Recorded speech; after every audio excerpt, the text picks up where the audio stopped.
자, 오늘 만나보실 특수통은요, 변상욱 기자 모셨습니다. 어서 오십시오. 네, 안녕하십니까. 예, 어제 방송의 날이었는데요. 예, 명확하게 따지면 지상파 방송 위주의 방송의 날 기념 예. 이제 행사가 됩니다만은 지상파 방송하면은 MBC, KBS, SBS 그렇습니다. 3대 예. TV 방송사를 축으로 이루어집니다. 그런데 잘 나가던 때가 물론 있었죠. 예. 왜냐하면 온 국민이 새 방송을 항상 보던 때가 있었는데 맨 처음에 위기는 2000년에 케이블 방송이 시작되면서 약간 그렇습니다. 그리고 2011년이죠. 종합편성 채널, 종편이라고 하는 것들이 생기고 뉴스 전문 채널이 생기면서 뉴스라고 하는 부분이 뉴스보도 부분이 이제 지상파 3사가 갖고 있다가 다른 예, 종편, 독점이 깨졌죠. 독점이 예. 깨진 거예요. 독과점이. 예. 그러다가 CJ나 ENM 같은 연예 오락 기획 그 콘텐츠 회사들이 이제 커지면서 그 방송사들이 상당 포션을 가지고 하니까 쇼나 드라마도 예. 이제 밀리고 예. 그러다 보니까 스마트폰 유튜브에 의해서 실시간 방송들도 많이 밀리고 예. 그다음에 넷플릭스, 디즈니 이런 것들이 이제 OTT 쪽을 치고 들어와서 그렇습니다. 예. 전체적으로 지상파 방송이 차지하는 포션이 많이 줄었습니다. 미디어 오늘 사설을 보니까 2014년에 KBS의 광고 매출 규모가 예. 한 5천억 원대? 예. 근데 지금에 이르러서는 1,000억 원대였다고 합니다. 예. 지난해는. 그러니까 많이 축소가 된 거죠. 예. 그러니까 어떻게 보면 2000년쯤이니까 새 시대가 도래한 건 2000년쯤인데 지금까지 아무것도 제대로 준비를 못하고 예. 허둥지둥 되다가 한 25년 정도가 흐른 셈이 됐습니다. 방송법, 방송통신위원회법 등등을 고치고 재정비해서 글로벌 경쟁에 나서야 된다고 늘 말씀을 드립니다마는 뭐 공영방송 이사 수 가지고 옥신각신하느라고 지금 뭐 다 시간 잡아먹고 있고 윤 대통령이 방송의 날 기념식에서 구시대적인 통제와 압박 이제 떨쳐내야 된다. 예. 그걸 좋은 말로 하셨습니다. 예. 규제를 완화하고 뭐 이 예. 정도의 얘기를 하셨는데 제가 보기에는 윤 대통령 정부가 정말 구시대적인 규제가 아니라 아예 통제와 압박, 겁박 이런 걸로 지상파 방송들을 비롯한 방송계를 어지럽히고 있다 이렇게 생각이 되고요. 예. 빨리 방송법, 방송위법 조정해서 진짜 방송을 국민한테 돌려줘야지 안 그러면은 왜냐하면 그 너무 많은 정보들이 막 범람하니까 그렇습니다. 거기서 허위 정보, 미확인 정보 이런 거 가려내려면 국민들은 피곤하고요. 예. 이럴 때는 믿고 보는 방송 이렇게 하면 국가기관 방송들한테 가야 되거든요. 예. KBS, MBC 이렇게. 예. 근데 거기를 흔들어 놓으면 국민들은 유튜브 속에 들어가서 자기 좋아하는 유튜브나 보란 예. 얘기밖에 안 됩니다. 빨리 정비를 해야겠습니다. 빨리 정비를. 시간이 없습니다, 사실. 예. 예. 그렇습니다. 예. 자, 그런데 예.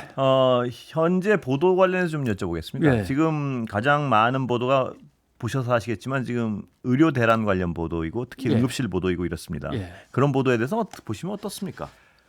이제 언론의 가장 중요한 기능을 저는 네트워킹이라고 생각합니다. 예. 이걸 이제 뭐 영어로 표현했습니다만 우리말로 풀어서 한다면 어떤 사안과 사건에 대해서 신문이나 방송을 딱 보면 예. 그것을 둘러싼 모든 것들이 한눈에 보이면서 종합적으로 판단하는데 도움이 되는 예. 이런 것이 그게 이제 이상적이죠. 예, 예. 예. 그 신문을 펼치면 찬성하는 반대하는 예, 예. 또 중도 입장 예. 그다음에 시민들 입장 이런 것들이 골고루 보여야 종합적인 판단을 하기 좋은데 의료 대란에 대해서 그걸 잘 안 내놓는 거죠 네. 지금. 그리고 사실 보도도 별로 없었습니다. 예. 제가 찾아봤습니다. 예. 사실 의료 대란이 언제 있었냐면 최근에는 2004년, 2005년, 예. 2006년에 있었습니다. 이게 뭐냐면 보건의료노조의 파업. 크게는 안 가고 다행히 작게 끝났습니다마는 2007년엔 컸습니다. 예. 의료법 개정 문제로 양방 한방 의사들끼리 부딪히면서 예. 이때는 집단 휴직도 있었고 휴업도 있었고 해서 컸습니다. 그러니까 지금의 젊은 기자들은 아니지만 위에 있는 간부들은 경험이 있단 말이죠. 예. 의료 대란과 응급실 문제가 어떻게 진행이 되는지. 예. 그러니까 거기에 사람들을 보내서 지키도록 하고 계속 보도를 예. 추적하면서 해서 이런 이런 대책을 마련해야 된다고 촉구를 했어야 되는데 내내 안 한 거죠. 제가 예. 세워봤어요. 한번. 예. 네. 의료 대란, 대책 이런 키워드를 해보니까 의료 대란과 관련해서 4월 달에 한 몇 건, 예. 5월 달에 몇 건 기사가 있습니다. 예. 그것도 취재해서 쓴 거 아니고 남의 거 100개 쓴 것까지 따져보면 사실 예. 몇 건 안 되는 거죠, 정말. 근데 6월 달은 거의 없습니다. 7월 달에 쏟아져 나옵니다. 잠깐. 예. 왜냐하면 국회에서 1월부터 6월까지의 응급실로 왔다가 되돌아간 통계가 나왔거든요. 예. 이게 그때 한 2천 몇백 건이었죠. 이러니까 잠깐 통계 기사만 나왔다가 또 사라집니다. 예. 이번에 다시 나오고 있는데 이번에 나오니까 올 상반기에 119에 실려서 갔는데 의사가 없어서 되돌아온 게 벌써 전체가 4,300 중에 의사가 없어서 되돌아간 게 2,000건 아닙니까? 예.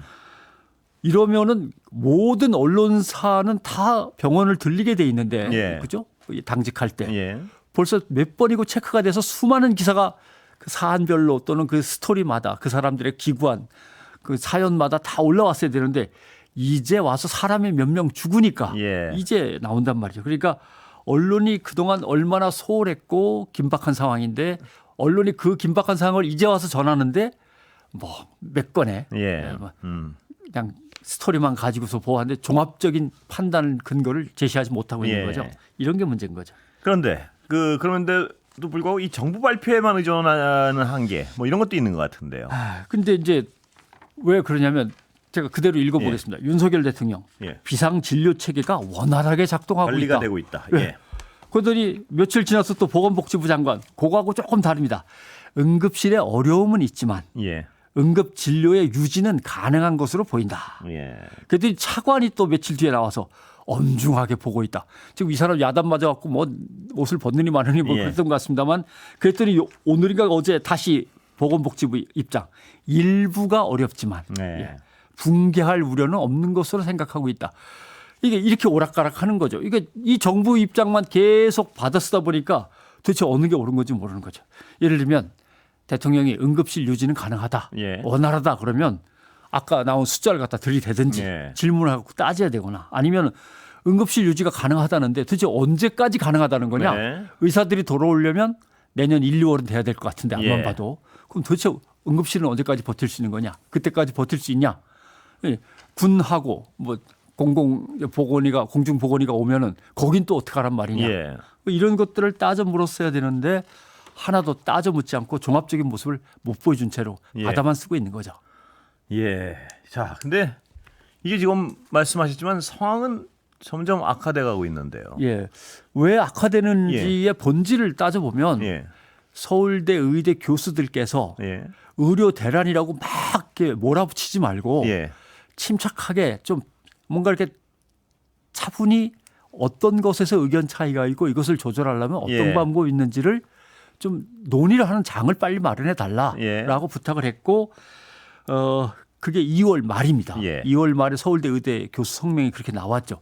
그런데 그때는 윽박 지르면서 예. 뭐 다 뭐 받아들일 수 없다. 뭐 예. 그냥 밀고 간다. 이렇게만 하다가 지금 벌써 몇 월입니까? 그렇습니다. 9월입니다. 그럼 예. 7달을 그냥 아무런 대책도 못 세우고 그러면서 계속 논의도 상황은 못하고. 악화되고 있는 예. 거고요. 예. 그러니까 정부도 그렇고 의료계도 그렇고 언론도 그렇고 예. 여기에 대해서 공히 책임을 느껴야만 됩니다. 예.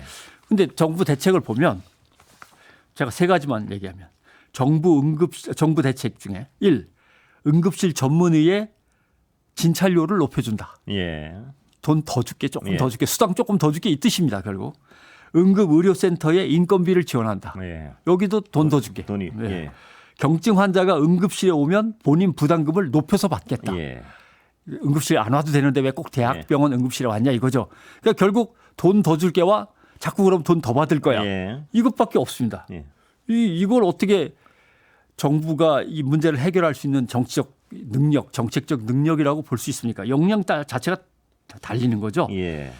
그리고 병원 진료와 치료라고 하는 것은 여러 직능, 여러 직역의 협업이 이루어지는 것에 가능한 겁니다. 예. 그러니까 간호사도 있고요. 간호조무사, 물리치료사, 방사선사, 뭐 약사, 심지어는 영양사까지 포함해서 병원을 움직이는 숱한 조직이 있고 거기에 환자들은 얼마나 버틸 수 있는지 환자들의 가족들은 또 얼마나 버틸 수 있는지까지 같이 봐야 대책이 나오는데 의사들만 놓고 정원만 가지고 7달을 그냥 허비한 거죠. 예. 이런 능력 가지고서는 진짜 공포스러운 거죠. 이게 예. 진짜 해결할 능력이 전혀 없고 그렇습니다. 정말 119 구급대원이 했다는 말처럼 추석 때 아프시면 큰일 납니다. 예. 이 얘기를 듣고 아무런 대책도 안 나오고 있는 이 상황을 어떻게 맞이할 건가 이게 이제 고민인 거죠. 예. 또 하나 좀 창피한 예. 얘기지만 말씀하시죠. 다른 데는 몰라도 대한민국만큼은 의료에 있어서는 그렇습니다. 최고라고 예. 생각하던 다른 나라의 사람들이 한국도 저럽니까? 라고 예. 얘기하는 거는 정말 좀 부끄럽습니다. 예. 그러니까요. 그러니까 한국의 의료 체계에 대해서는 굉장히 어떤 배울래는 국가들도 많고 그러지 않습니까? 예. 그런데 그걸 개선하겠다 그러고 지금 완전히 망가뜨려 놓은 상황이란 말입니다. 그러니까 저게 결국은 정부가 다른 심각한 문제도 아니고 예. 의사들과 관련해서 물론 심각하겠습니다만 의과대학 정원 얘기를 꺼냈다가 저렇게 된 건데 예. 아니 저렇게 허술한 체제였나? 그런데 또 대책이 7달 동안 제대로 나오지도 않는 거 보니까 예. 저렇게 해결할 역량이 없는 것인가? 한국의 의료 체계를 그대로 가져다 쓴다는 거는 어떤 의미인가 이제 고민을 하고 있는 거겠죠. 그리고 제가 어떤 궁금한 건 정부가 과연 지금 이 사태를 해결할 수 있는 건 예를 들어서 개업이 중에서 무슨 피부과나 이런 데 있는 분들은 크게 상관이 지금 이 의료 대란하고는 아무런 상관이 그렇죠. 없이 그냥 예. 자기 생활을 영위하고 계시고 뭐 그냥 자기 의료를 하고 계십니다. 근데 예. 국민들은 또 그분들이 지금 중요한 건 아니고요. 근데 이제 필수 의료에 종사하시는 분들인데요. 그러니까 필수 의료와 사각지대에 놓여 있는 공공의료 예. 이것들을 강화하는 것이 사실 목표가 돼야 되는데 그걸 하려면 지금 논의해야 되는 건 의료 수가 조정이거든요. 예. 여기서부터 이제 문제가 시작되는 건데 아무런 논의를 진전을 못했습니다. 의대 정원 2,000명. 그래서요. 2,000명은 거기 매몰돼 가지고 근거가 뭡니까? 예. 근거는 뭐 굳이 뭐 이건 또 국가 기밀이라고 또 내놓지도 않겠다고 하고 그러니까 논의는 진전이 안 된 거죠. 근데 이 논의 시작부터 말입니다. 그러니까 2,000명 자체가 왜 2,000명이 필요한지를 어떻게 과학적으로 이거 산출할 수 있겠습니까? 그냥 그렇다면 의사들이 좀 더 필요하다고 하면 몇 명 더 교육시키는 게 가능하겠냐의 측면에서 따졌어야 되는데 그렇죠. 맞습니다. 그때 이 증원 숫자를 뚝 결정해 놓고요. 이게 안 되는 과학적 이유를 가져오라 그러면 되는 과학적 이유도 없는데 그래, 교육을 담당하고 있는 대학들은 던져주니까 그냥 받긴 했는데 이게 예. 어떤 근거인지 자기네들도 모른단 말이에요. 그러면서 이게 아무런 어떤 과학적 진짜 그 근거가 없는 숫자를 가지고 매몰돼 있는 사이에 말씀하신 가장 중요한 문제들 수가 문제나 예. 또 필수 의료 의사들하고 전공의들이 요구하는 게 무엇인지에 대한 진지한 접근이 없었고요. 없었습니다. 예.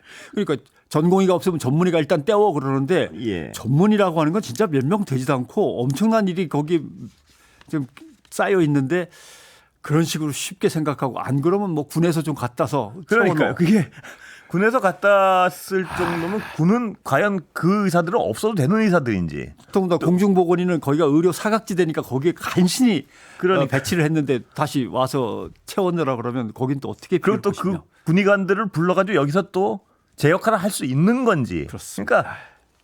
그러니까 보통 의료에 종사하는 사람이 아닌 일반 상식으로 봐도 참 저건 대책이 아닌데 하는 대책들을 쏟아내고 있다는 것 자체는 대책이 없는 거 아닌가 하는 의심을 강하게 가질 수밖에 없는 상황입니다. 이게 이제 권력의 중독인 거죠. 왜냐하면은 맨 위에서 명령이나 지식이나 방침을 정하는 사람이 밀어붙여 지금 와서 우리가 지는 것을 보여주면은 지금 내가 뭐가 되냐 또는 정부의 입장이 뭐가 되냐 이렇게 되면은 그거 하나가 원칙이 돼갖고 아무런 생산적인 논의를 못 하는 거죠. 지금이라도 저는 가장 어떤 강한 의심이 드는 것이 아까도 말씀드렸지만 필수 의료 의사들하고 그다음에 전공의들하고 예를 들어서 개업이들 중에 아까 말씀드린 뭐 피부과 뭐 이런 성형외과 이런 데야 필요 없지만 의견을 수렴할 그 필수 의료 담당하는 의사, 공공부문 담당하는 의사분들한테라도 무엇을 하면 그래도 지금 이 사태를 탈출할 수 있는 계기가 될 것이냐를 진지하게 물어보고 있는지조차 지금 말씀하신 그 순서로 가야 되는데 결국 원칙은 간단합니다. 정부는 현장 의사들한테 다시 물어본 다음에 중재 조정안을 빨리 내놓고 그렇습니다. 의사들은 어떻게든 환자 곁으로 빨리 돌아가기로 그렇습니다. 마음을 먹고 준비를 해야 되고 이 두 가지가 사실 같이 진행되면 되는데 지난번에 의사협회 임시대의원 대회 때 꼭 의사가 환자 곁에 있어야 된다는 생각을 내려놓자. 그게 이런 제가 그래서 그 말씀을 드린 이유인데요. 의사협회는 개원의들을 사실 대표하고 있지 않습니까? 그러면 의사협회도 물론 어떤 대화의 창구로서 중요한 한 축이겠지만 그분들의 보다는 의사협회보다는 전공이나 어떤 대학 교수들 그 필수의료 담당하시는 분의 의견을 그쪽에서 나온 대안을 의사협회와 이해관계가 안 맞더라도 의사협회의 이해관계를 감안하지 않고라도 이 사람들의 어떤 대안을 좀 들어봐야 되는 거 아닌가 싶기도 하고요. 어떤 신문이 현장을 묵묵히 지키는 분들을 하나씩 만나서 인터뷰를 하기 시작한 걸 봤습니다. 그분들은 말씀하신 대로 이 문제를 넘어선 분들입니다. 예. 이미 그냥 내 몸이 쪼개지더라도 일단 버티고는 있을 테니까 예. 빨리 좀 어떻게 해다오 하면서 자기들만의 철학을 가지고 버티고 계신 분들인데 그런 분들과 전공의들이 진짜 제일 지금 중요하고 빨리 돌아와야 되는데 그 사람들이 바라는 바는 정말 뭔지 예. 물어보면 답을 찾을 수 없을 거라고는 생각 안 합니다. 그렇습니다. 네, 그리고 나옵니다. 지금 그 내년 학사 일정이 이미 시작돼가지고 일대 혼란이 있기 때문에 내년 정원은 못 건드린다 그러는데 그렇다면 그런 현실을 그것도 전공의들하고 의사들에게 설명하고 그러면 지금 어떤 대안을 받아들일 수 있을지. 근데 지금 그 병 기자님하고 말씀드린 이런 어떤 대화 과연 진지한 대안을 찾기 위한 노력들이 이루어지고 있는지조차가 지금 약간 근데 예.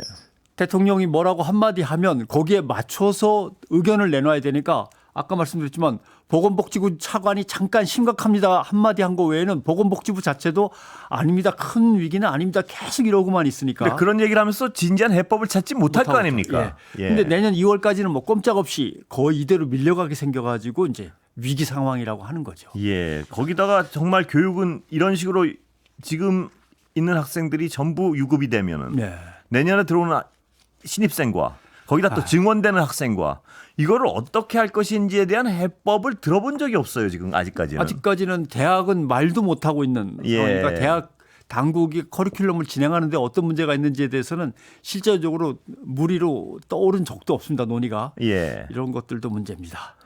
이걸 참 그러니까 아까 병 기자님 말씀하셨지만 이런 가장 공포스러운 거는 해법을 향해서 무언가 한가름 나가고 있다는 생각만 해서 들어도 덜 걱정스럽고 공포스러울 텐데. 역량은 있으니까 좀만 믿고 기다려주면 어떻게든 풀어내겠지. 예. 이걸 못하니까 그렇습니다. 공포스러운 거죠. 풀어내겠지라는 확신이 없으니까.